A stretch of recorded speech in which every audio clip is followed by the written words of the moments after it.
অভিষেক FIFA বিশ্বকাপের শিরোপা জয়ের সঙ্গে জিতেছিলেন সেরা ফুটবলারের তকমা। কাতার বিশ্বকাপেও খেলেছেন ফাইনালে, আলোড়ন ফেলেছিলেন পুরো বিশ্বে। সেই কিলিয়ান এমবাপ্পে এখন পার করছেন সবচেয়ে বাজে সময়। এরই মাঝে সুইডেনের আদালতে তার বিরুদ্ধে ওঠা ধর্ষণের অভিযোগ নিয়ে চলছে সমালোচনা।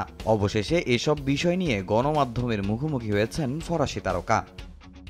গেল অক্টোবর উইন্ডোতে নেশনস লিগের ম্যাচে ফ্রান্সের স্কোয়াডে না থাকায় সুইডেনের রাজধানী স্টকহোমে দুদিনের জন্য সময় কাটাতে যান কিলিয়ান এমবাপ্পে। মাদ্রিদে ফেরার পর সুইডিশ গণমাধ্যমে তার বিরুদ্ধে অভিযোগ ওঠে ধর্ষণের। যদিও পুলিশ এখনো নাম প্রকাশ করেনি অপরাধীর, চলমান রয়েছে তদন্ত।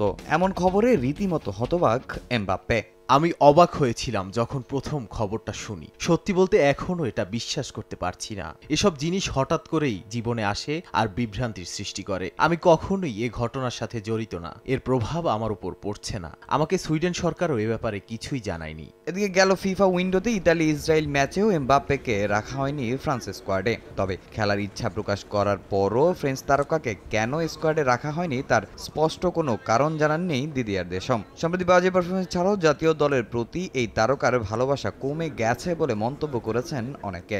আমার কাছে ফ্রান্স দলের চেয়ে গুরুত্বপূর্ণ আর কিছু নেই। দলের প্রতি আমার ভালোবাসা একটুও কমেনি। সেপ্টেম্বরে কোচকে আমিই বলেছিলাম দলে না রাখার জন্য, কারণ নতুন দেশে পাড়ি জমিয়েছিলাম, আর অক্টোবরে ইনজুরি। তবে নভেম্বরে কেন রাখা হয়নি তা আমি জানি না। আমি কোচের সিদ্ধান্তকে শ্রদ্ধা করি, তিনি দলের বস। চলতি মৌসুমে রিয়াল মাদ্রিদে সব লিগ মিলিয়ে 21 ম্যাচে 11 গোল করেছেন এমবাপ্পে। তবে গুরুত্বপূর্ণ মোমেন্টে তার ব্যর্থতায় হতাশায় ডুবেছে লস ব্লাঙ্কোস। যদিও নিজেকে প্রমাণ করে আবারও ঘুরে দাঁড়াতে চান এমবাপ্পে। ক্লাবের হয়ে চ্যাম্পিয়ন্স লিগ জেতা ছাড়াও নিজে জিততে চান ব্যালন ডিওর। তামিম হোসেন, সময় সংবাদ।